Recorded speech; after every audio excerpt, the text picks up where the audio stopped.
And this was written in late 2011, so that puts us in late 2013. Sometimes lawsuits can take several years, and this would be one that could possibly take several years. And I've decided it would be better off to take the time we have left, which is now maybe a year and a half, and instead of me spending a great deal amount of time in this case, but to not put it into that, but to put it into making more money and preparing and saving as much money as I can to leave the country, as Lori and I plan to leave the country by late 2013, probably by the end of 2013. So that's one of the reasons. Number two was the NDAA, and not due to intimidation. I'm not really concerned about the government locking me up, but my thinking was more along the lines of that the citizens of the United States didn't even care that this NDAA went through. There should be protests all over the streets. You know, the government's allowed to lock you up indefinitely without a trial. It seems like no one even cares about this. You know, they care more about, you know, whatever, any topic. You know, losing union benefits in Wisconsin, for example. You see picketing at the governor's mansion in Wisconsin. I mean, literally every person in the U.S. should be out picketing or doing whatever in the streets over this NDAA. There's almost nothing. So to me, that was a sign that, do people of the U.S. really care if I would prove beyond a shadow of a doubt that the underwear bomber case was a false flag event? And the answer to me was clearly no.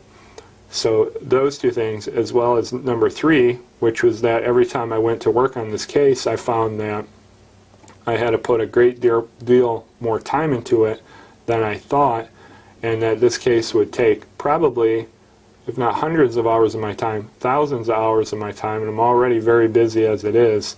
And I decided that, you know, with myself leaving the country at the end of next year, that I wasn't going to commit that kind of time into something that people don't really care about. So those are the reasons that I decided to not file the case, not due to intimidation or being paid off or anything like that. Yeah, Abdul Muttalab hasn't been sentenced yet. He's actually being sentenced 2 days from now, February the 16th. And any passenger on the flight is allowed to make a victim impact statement telling how this matter has affected their life or lives. And I'll be giving a victim impact statement. Unfortunately, Judge Edmonds has limited each passenger to only 5 minutes, so it'll be pretty limited. But I will be appearing Thursday and giving a victim impact statement. Obviously, I'm going to talk about what I have been all along, which is that I think the media has been lying about this case. You know, what we're being shown in court isn't really what happened, and that this was a government setup with an intentionally defective bomb.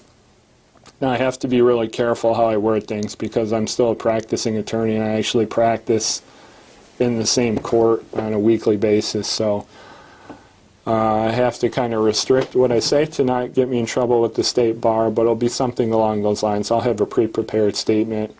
What made me come forward is that, one, I was very irritated that I almost lost my life on Christmas Day 2009, and you know, I'm very irritated over who is behind it, U.S. government, for sure, my own government, and I thought it was important that I come out and talk about it. You know, I'm used to talking in public. I do it on a daily basis at court. I have no problem with people talking badly about me. They do that all the time. You know, the other side or whoever, I have no problem getting yelled at. So really, I have a pretty thick skin for people talking badly about me. And as far as intimidation, I don't really care. What is the government going to do to me? It's not like they can cost me, you know, my employment. It's not like they're more credible than I am. It's not like they have more evidence behind them in this case than I do. And, you know, frankly, I'm just not intimidated by them at all. I think it's important that we all come out and talk about it. If you do nothing and you're intimidated by the government and don't come out and speak about it, you're just going to encourage more of this behavior. I think at the very least I've awakened a lot of people that normally wouldn't think like this, and I've convinced them that my version of the events are in fact correct. So I encourage you to do the same that I have, and eventually enough people will be convinced that the U.S. government is entirely corrupt and should be replaced. You know, the next question is, how do we fix the problems here? And I think people that think we're going to do this by voting out people and putting in, you know, people that will honor the Constitution and protect the rights of U.S. citizens, I think you're being naive. I think this is an entirely corrupt organization running things in the U.S. now, controlled by greed and money. They're not going to willingly give that up voluntarily. So I don't think things are going to change here by voting, and I think you can see that with the primaries going on now, and Ron Paul, the guy, you know, even though a lot of people are holding out their hopes for him, he has no chance. The media is against him, and you know, there's been allegations of vote rigging in a couple of the states already, and it's just not going to happen. He's not going to be elected, and that's the sort of thing you'll see in with any candidate that might try and change things. That's what you're going to get, and it's just not going to happen. So I don't think things are going to change. They're going to get worse and worse and worse until there's total economic and political collapse here, and this becomes a total dictatorship? I don't know. You're going to see a government collapse very soon, though, and it's only going to change due to the people rising up. And I'm not talking about just blogs or watching shows or whatever, but physically going out and doing things and changing things. Not through elections. Since this happened, you know, a couple years ago, Christmas 2009, I've really changed my belief in regards to anything that has to do with the government. You know, I was just a normal citizen before that. I didn't really have any beliefs that the government was as extreme it is and so willing to violate constitutional rights and stage false flag attacks and put out propaganda. I was just a regular person, and since this happened, and you can see it from some of my early videos or writings that I made, that I really questioned what happened here. I didn't come to conclusions right away, but it's my theory on what has happened has been developed over a couple of years looking at all the evidence. So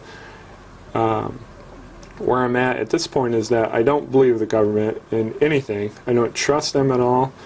I think they have some sort of an alternative agenda which has to do with taking rights away of Americans. I'm not exactly sure why, but it's definitely there. And it's not for the reasons they're saying to protect you from terrorism, but it's due to alternative reasons.